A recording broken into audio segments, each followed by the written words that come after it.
We're taking some time away from the LPL Focus Conference in San Diego because I want to take this opportunity to talk to my good friend and colleague, Nicole Burdick, about her leadership journey. So we've been trying to learn from other financial planners of how they've got started and their leadership journey and what has made them successful and what do they define success as. So Nicole, I want to take this opportunity because I've got to watch firsthand because we've got to know each other as you've gone through a lot of transitions in your business over the past few years. So let's start out. Could you just give a little bit of background or story about how you got in this profession, kind of where you got started, and kind of give that background? Yeah. So, I mean, long story short, by accident, I've always loved the idea of being in finance and helping people with their money, but I had done some informational interviews looking into being a financial advisor straight out of college, and I had ruled it out because I didn't want to be in sales. I didn't want to push product. I didn't wanting to work 60 to 80 hours a week. So I'd ruled it out. And back in 2014, I was actually intending to apply for an admin position, which would have been very much in my comfort zone. And the admin position did not open. So I was fast-tracked into the advisor role. Some would say dragged kicking, screaming. So I started 2015, was at a broker-dealer there, and ended up partnering a few years in with a couple other advisors, and then came over to LPL in 2021 as part of that acquisition, and then just split off from my team last year to start my own financial brand.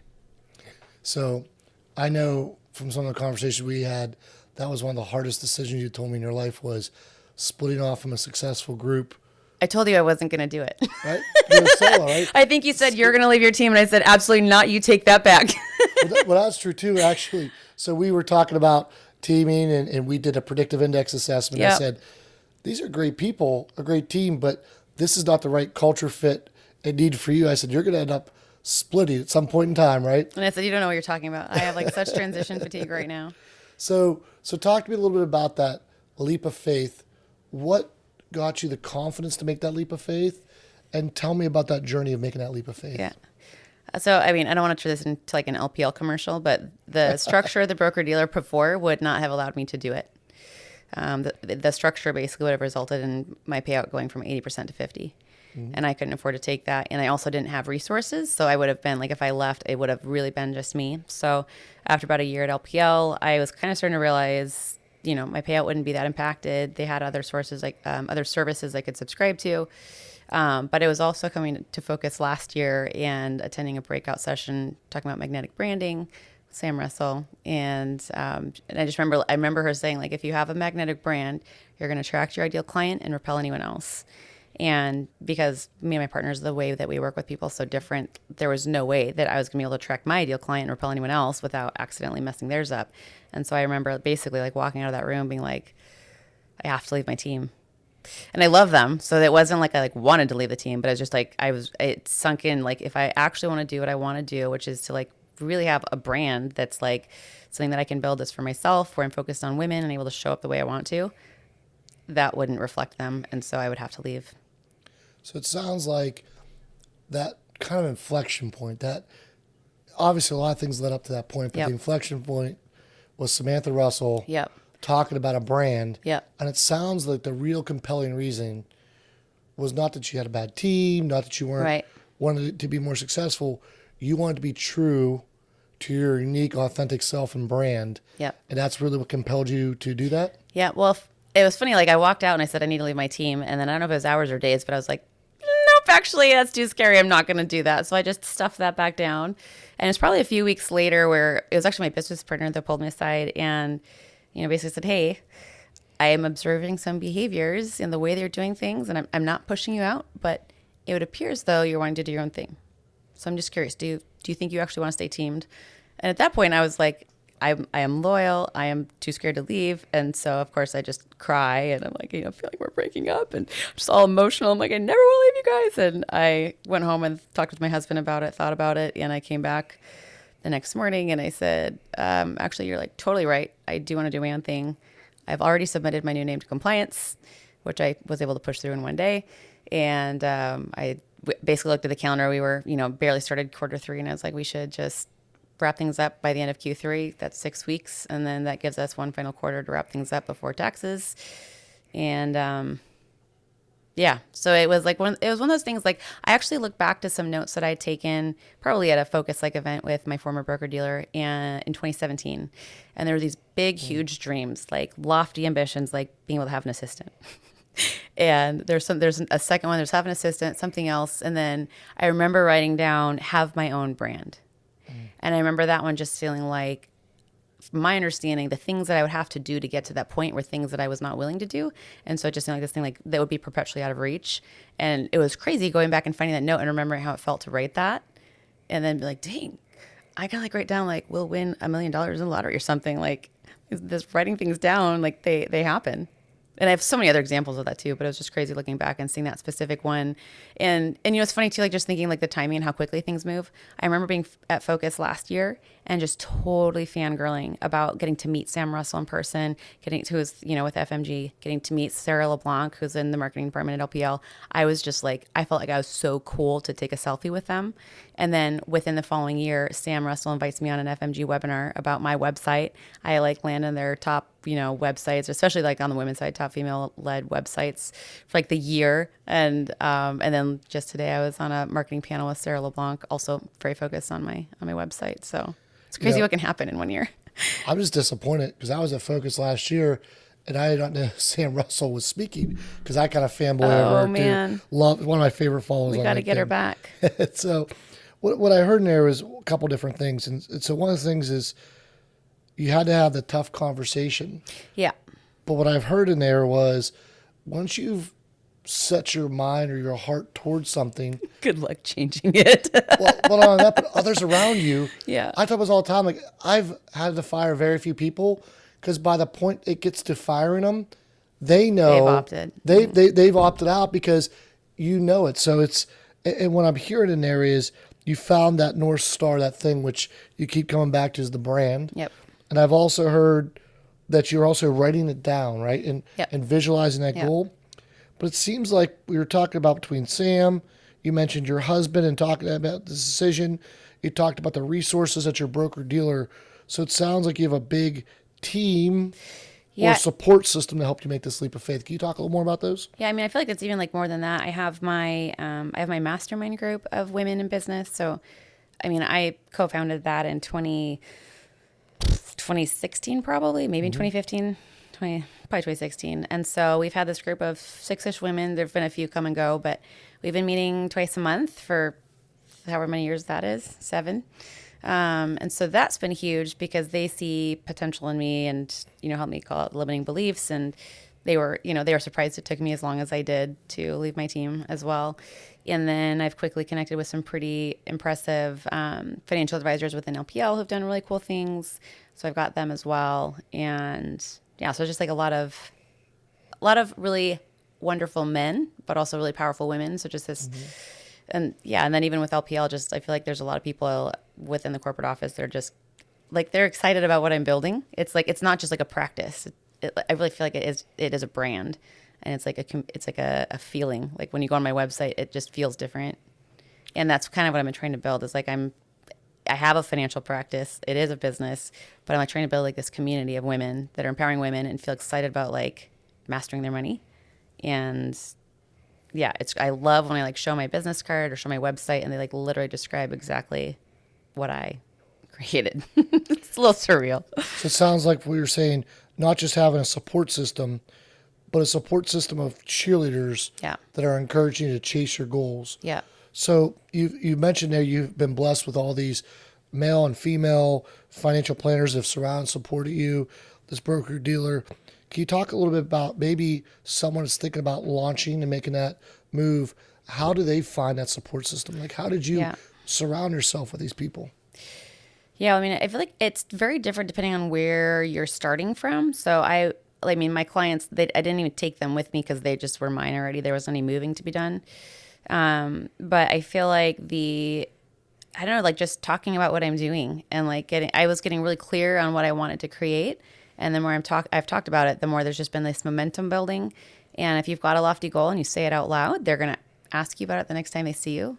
So I've had other goals where I say I'm going to do a thing and then I'm thinking maybe I don't actually, I just like won't, it's kind of hard. And then I said it to so many people that now I have to because they're asking how it's going. So yeah, I feel like just, talking about it and you'll find the right people. And I also feel like seeking out the people that would have the experience that you would find helpful. So along this way, this support system between these your mastermind and these financial advisors coming along the way and your husband, if you could take one piece of advice, either that was the best piece of advice you got about starting this brand or the one that just resonated with you the most. I feel like, I don't know if it'd be like one piece of advice, but I feel like one thing that I keep coming back to is just I kind of feel like I'm channeling Anna from Frozen in my head, just do the next right thing. But like, even like right now, there's some paths that I know are not what I want to do. And I kind of know what I'm aiming for, but like, I literally don't know what it's going to look like. And I don't know what 5 steps next looks like, but I know what my next step does. And so I think not feeling like you have to know exactly all of what you're doing to start, because if you find out where you want to go as you're starting, you find some things that start to work, you want to keep doing them. You might find something that's not what you thought it was and you want to try something else, but you got to keep moving forward. And if you wait till you feel ready, you're never going to start, Like like for example, like with video stuff, I think Sam Russell's one that said, if you go back and look at your videos, if your first one is good, you waited too long to start. I just remember my first video, and my bald head was reflecting on the exit sign of the building. I love that. And so I had a big like exit there, and I remember we re-recorded that video like 3 times, and my assistant at the time, she kept saying, like, "You're just frozen. Stare at the camera like you have a personality. What's going on?" I was like, "I'm not used to being filmed. I don't know what to do." So we actually ended up doing where she was talking to me, making me laugh, and hitting record without me realizing, and then that got me to that personality. I look back at that video and how much time it took and how horrible it was. And now with this studio and all this production equipment, I remember you buying it all. Doesn't matter, right? The other quick story I have to tell you. So talk about fangirling over at Sam Russell. So one of my favorite authors of all time was at LPL Focus this year, Scott McCain, and just an unbelievable opportunity. We've done so much in our company around it. And he is just exceptional speaker. But every time I've heard him speak, his PowerPoint slides are extremely effective, but the stock images on them aren't that great. I know what his speaking fees are, but I think at the end of the day, he knows it doesn't matter because they were probably the most effective PowerPoint slides I saw the entire time, but they didn't look that great. Just go out there and get started. That's such great advice. I always channel my inner Dory. Just keep swimming, right? Yes. Just keep swimming. I've Just also keep channeled swimming. Dory. So that's usually my inner voice when things are not going well. one of the biggest challenges we have in our profession is trying to convince females to join this profession. I personally believe that this profession should be about 75% female. Obviously, it's painting a broad brush, but the skill sets that I think make somebody a successful certified financial planning professional are naturally female traits. Doesn't mean all women are good at it. Doesn't mean men can't be good at it. But I truly believe it should be that way. And currently right now, the CFP board puts it somewhere around 23% that of this CFP professionals are females. What do you think are the biggest challenges that are stopping females from joining this profession, and how do you think we can overcome those? I love how you frame that, because I've never really thought about how the industry has shifted from primarily needing sales skills as a primary skill to being more planning and relationship based. So I love that. They think that should be 75%. I totally agree. Who has more emotional intelligence? Typically, women can act emotionally better than men. Paint with a broad brush. There are some men are really good at that. Some women are not. It's unbelievable to me. That we have some superpowers, and there's things that would be seen as a disadvantage that are actually our superpowers. But as far as like challenges, I know for me, like my interview process probably looked different than a man's would. I remember when I was applying at my former broker dealer, I had the initial interview with the manager, and I met with, I was actually brought in by my financial advisor, who was a woman, and I probably had at least 3 meetings with her. And I said, how far in your business were you when you had your kids? How long was your maternity leave? What did your maternity leave look like? Did you ever bring your kids to work? How was it perceived? How much time you took off? Did you feel like you took enough, too much? Is there anything you did differently? And so I asked a lot of questions, and that was why I chose that broker dealer, was because just initially, like the I don't even call it work-life balance, but just the number of hours you're expected to work and the way you're expected to work felt a lot more family friendly. And then I became a mom in my third year as a solo producer. So you can probably imagine how challenging that was. So one challenge was I did not meet my production requirement, but I had a very tight-knit relationship with my manager. So he got an exemption for me. I don't know how hard he had to work for that, but he's like, I refuse to let you lose your job for becoming a mom. I said, thank you, because you knew I was going to work towards that when you hired me. But then, I mean, childcare is the main challenge. Like the position I was in at that point, my revenue was barely covering my overhead. So I was not taking home a paycheck for most of my maternity leave or like the months leading up to it or the months leading after it. Like my income was like barely net positive for that year.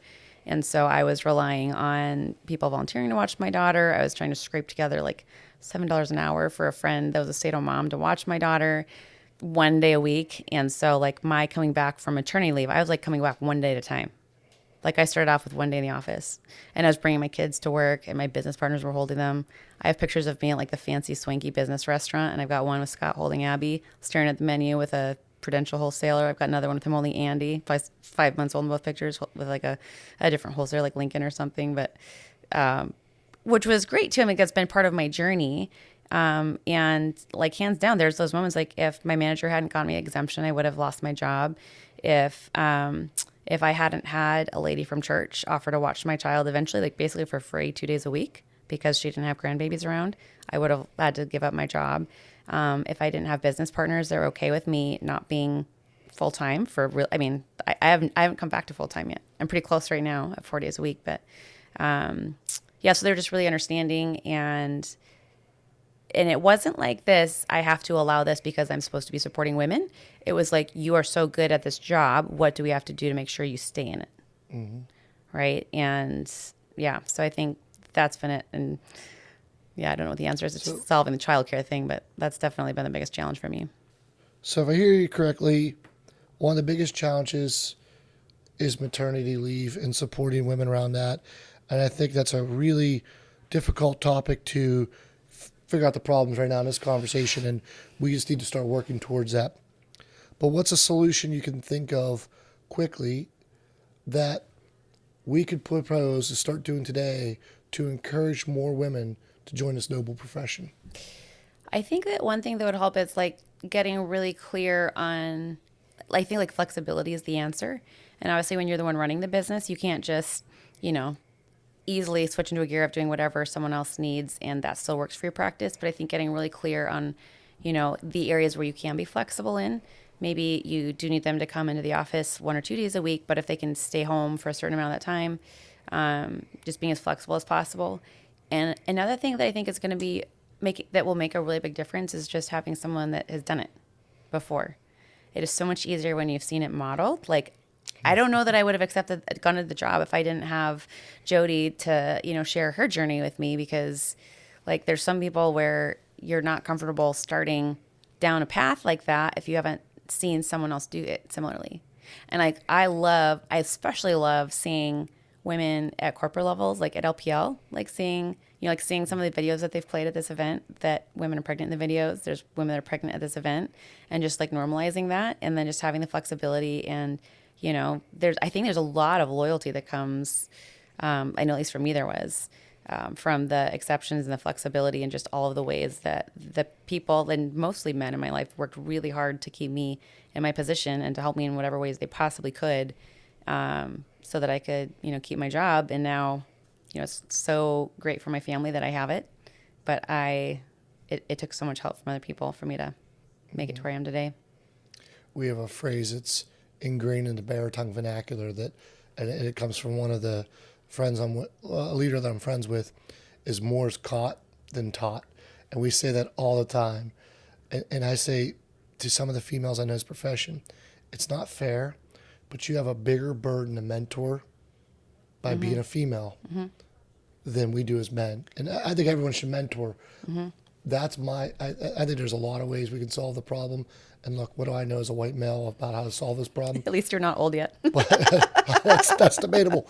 But it's not going to stop me from trying to get there, right? Yeah. Like just because I might not have the paradigm or the experience or to understand, that doesn't mean I can't try to listen to others and find that voice. And I would say, I think there's a skill set you can develop that would apply to someone that has a different racial background, someone that has different medical challenges. Like there's so many things that if you can just be like the type of person that's like, I want you here.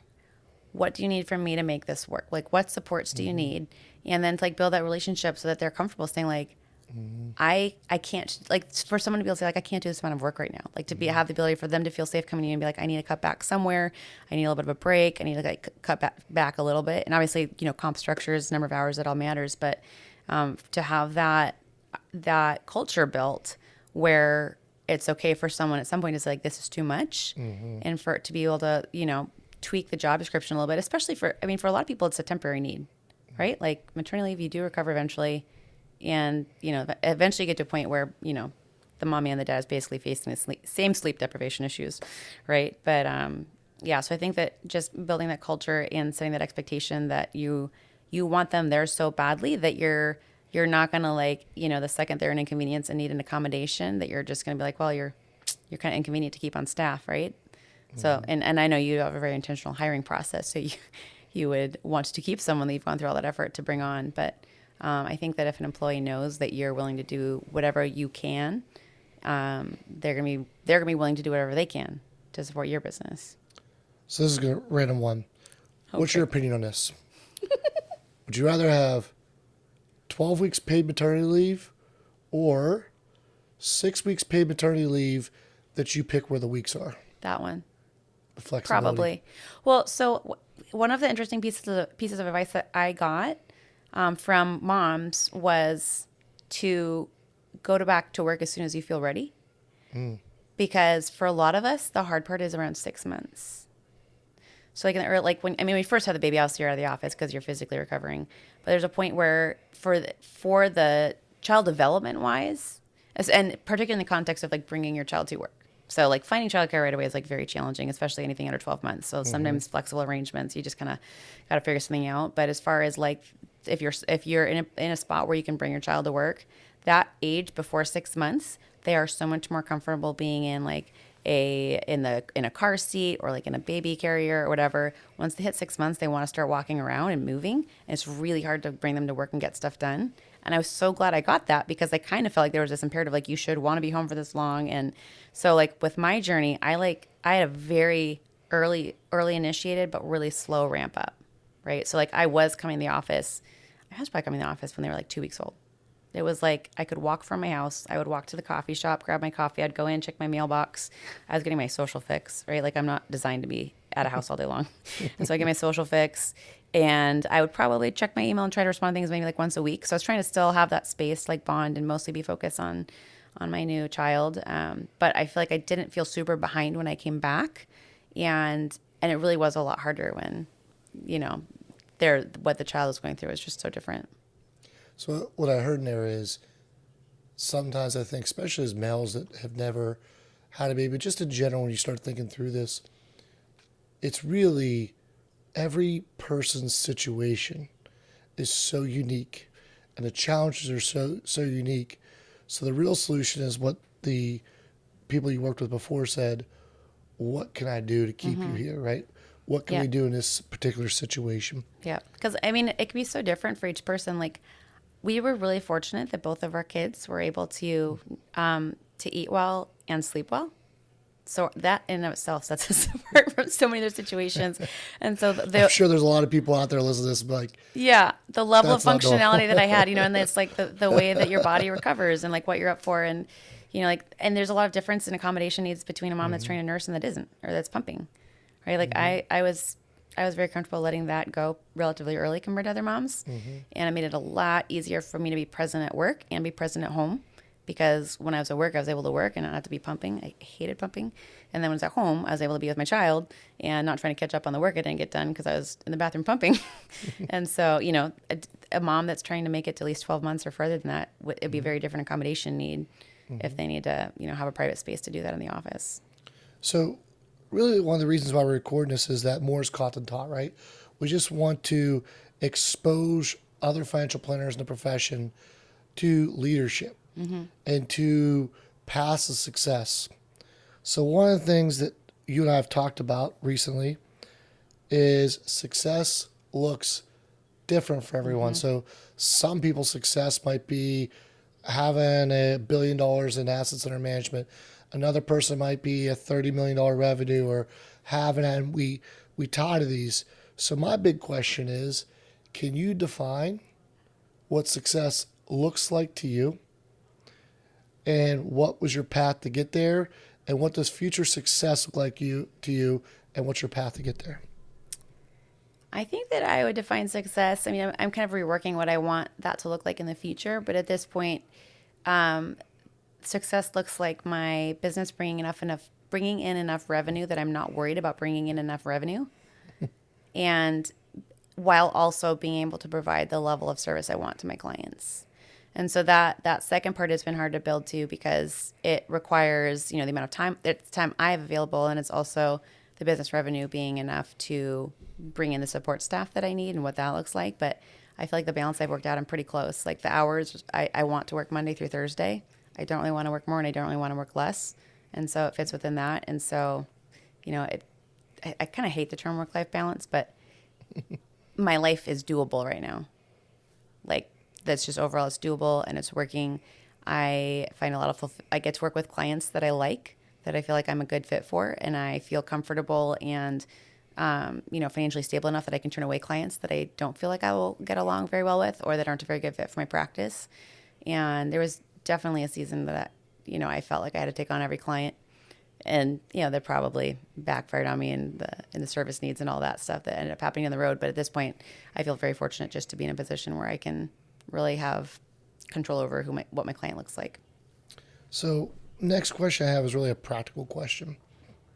What's one tool or system that you've used that you would say was the biggest tool for your success? What's a practical thing you've done or something you've invested money in that's giving you ROI from a practical standpoint of view?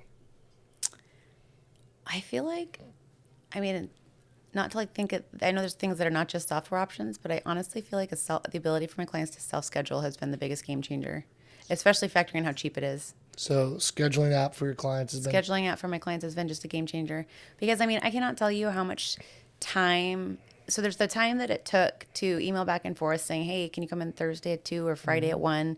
And then they wait a little too long to reply. And they're like, hey, I'll take Friday at 1. And you're like, well, I already scheduled Friday at 1. Can you do these? And you're going back and forth. So there's the actual time it took. But then there's also like my anxiety because like maybe it took me a day longer to get to that email. And then I'm like beating myself up because like if I had gotten to them sooner, then we would have been able to make one of those dates work. And now they're going to think I'm unprofessional because I didn't get back to them in a timely manner.